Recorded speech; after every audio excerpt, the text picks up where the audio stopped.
Hi friends, welcome to our channel. நான் உங்கள் பாரதி. இன்றைக்கி நம்ம வீட்டில் பாவக்காய் தொக்கு தாங்க. எப்படி செய்யலான்னு வாங்க வீடியோக்குள்ளே போய் பார்க்கலாம். வீடியோவை ஸ்கிப் பண்ணாமல் பாருங்கள். பாவக்காவில் என்னென்ன பெனிஃபிட்ஸ்லாம் இருக்குதுன்னு நான் சொல்லியிருக்கேன் வீடியோவில். நான் ஒரு 150 கிராம் பாவக்காய் எடுத்திருக்கேங்க. இந்த மாதிரி பொடி பொடியாக கட் பண்ணி எடுத்துக்கோங்க. ஒரு மீடியம் சைஸ் வெங்காயம், ஒரு கொத்து கருவேப்பிலை, ஒரு மீடியம் சைஸ் தக்காளி, இதையும் பொடி பொடியாக கட் பண்ணி வச்சுக்கோங்க. ஒரு கடாயை எடுத்துக்கோங்க. கடாய் நல்லா சூடாகட்டும். சூடாகணுன்னா ஒரு 4 ஸ்பூன் எண்ணெய் விட்டுருக்கேங்க. எண்ணெய் நல்லா சூடாகட்டுங்க. பாவக்காய் தொக்குக்கு எண்ணெய் கொஞ்சம் கூடுதலாக தான் இருக்கணும். 1 ஸ்பூன் கடுகு போட்டிருக்கேன். கடுகு நல்லா பொரியட்டுங்க. பொரிஞ்சிருச்சு. இப்போ வெங்காயமும் ஒரு கொத்து கருவேப்பிலையும் ஆட் பண்ணியிருக்காங்க. பாவக்காயில் என்னென்ன சத்துக்கள் இருக்குன்னு பார்ப்போம். ஃபைபர், இரும்பு, zinc, potassium, calcium, vitamin A, vitamin C, கெட்டைன், கேலிக் ஆசிட், குளூரோஜெனிக் ஆசிட், இந்த மாதிரி நிறைய சத்துக்கள் இருக்குங்க. இதில் இந்த சத்துக்கள் எல்லாமே நம்ம உடலில் இருக்கக்கூடிய ஃப்ரீ ரேடிக்கல்ஸை டேமேஜ் பண்ணாமல் இருக்கிறதுக்கு ரொம்பவே உதவுதுங்க. விட்டமின் ஏ அதிகமாக இருக்கிறதுனால நம்மளுடைய சர்ம ஆரோக்கியத்திற்கும் கண் பார்வைக்குமே ரொம்பவே அவசியமாக இருக்குங்க பாவக்காய். உப்பு ஆட் பண்ணியிருக்கேன் தேவையான அளவு. வெங்காயம் நல்லா வெந்துருச்சுங்க. இப்போது தக்காளி ஆட் பண்ணி நல்லா வதக்குங்க. நீங்கள் நிறைய பேர் காமனாக சொல்லி நீங்கள் கேள்விப்பட்டிருப்பீங்க, பாவக்காய் சாப்பிட்றதுனால எனக்கு சுகர் லெவல் கம்மியாக இருக்குது அப்படின்னு சொல்லிட்டு. உண்மைதாங்க. பாவக்காயில் இன்சுலின் செக்ரீஷனை இன்க்ரீஸ் பண்ணக்கூடிய ஆற்றல் அதிகமாக இருக்குது. அதனால சுகர் லெவலை கட்டுப்படுத்துதுங்க. பாவக்காய் வெயிட் லாஸ்க்கு ரொம்பவே ஹெல்ப் பண்ணுதுங்க. அதுக்கு காரணம் ஆன்டி ஆக்சிடென்ட்ஸ் நிறைய இருக்குங்க, இன்க்ளூடிங் குளோரோஜெனிக் ஆசிடு.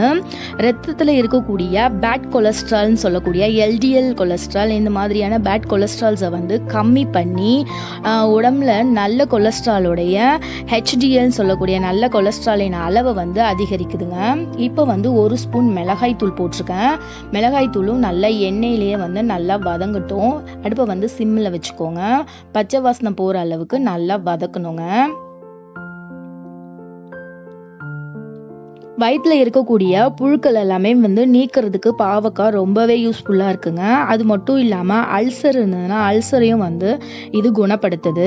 அது மட்டும் இல்லாமல் இண்டஸ்ட்ரீன்ஸில் வரக்கூடிய ப்ராப்ளம்ஸ் எல்லாமே வராமல் தடுக்கக்கூடிய ஆற்றல் நம்மளுடைய பாவக்காய்க்கு இருக்குங்க. இது தெரியாமல் நம்ம நிறைய பேர் பாவக்காவை சாப்பிட்றதே கிடையாது. கண்டிப்பாக இனிமேல் பாவக்காவை எல்லாரும் சாப்பிடுங்க. இந்த மாதிரி தொக்கு செஞ்சு சாப்பிட்றதுனால பாவக்காயில் நிறைய கசப்பு தன்மை தெரியாதுங்க. வெங்காயம், தக்காளி, மிளகாய் தூள் எல்லாமே நல்லா வதங்கிருச்சு. இப்போ பாவக்காவை ஆட் பண்ணியிருக்கேன். ஆட் பண்ணி நல்லா அந்த மசாலாவில் கொஞ்ச நேரம் வதக்குங்க.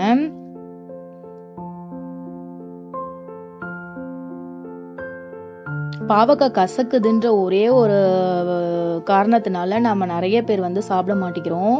அது அவ்வளோ நம்மளுக்கு உடம்புக்கு நன்மையை தருதுங்க. கண்டிப்பாக இனிமேல் வாரத்துக்கு ஒரு முறை பாவக்காய் சாப்பிடுங்க. இந்த மாதிரி தொக்கு செஞ்சு சாப்பிடும்போது, சாதத்தில் பிசைஞ்சு சாப்பிடும்போது பார்த்தீங்கன்னா கசப்பு தன்மை அவ்வளோவா தெரியாது, நல்லா டேஸ்ட்டாகவும் இருக்குங்க. பாவக்காய் நல்லா வதங்கிருச்சு. இப்போ இந்த ஸ்டேஜில் ஒரு கிளாஸ் தண்ணி விட்டுக்கோங்க.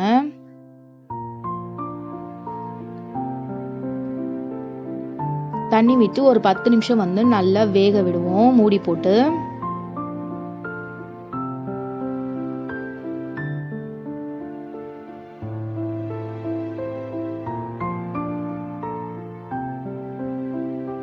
பத்து நிமிஷம் ஆயிடுச்சுங்க. பாவக்காய் நல்லா சூப்பராக ரெடி ஆயிடுச்சு நம்மளுடைய பாவக்காய் தொக்கு. கண்டிப்பாக இந்த மாதிரி ட்ரை பண்ணுங்கள். ட்ரை பண்ணிவிட்டு எப்படி இருந்ததுன்னு எனக்கு கமெண்ட் பண்ணுங்க. இந்த தொக்கை சுட சுட சாதத்தோடு நீங்கள் சாப்பிடும்போது செம்ம டேஸ்ட்டாக இருக்குங்க. கண்டிப்பாக ட்ரை பண்ணுங்கள். பிடிச்சிருந்ததுன்னா லைக் பண்ணுங்கள், ஷேர் பண்ணுங்கள். நம்ம சேனலை மறக்காமல் சப்ஸ்கிரைப் பண்ணுங்கள். பாய்.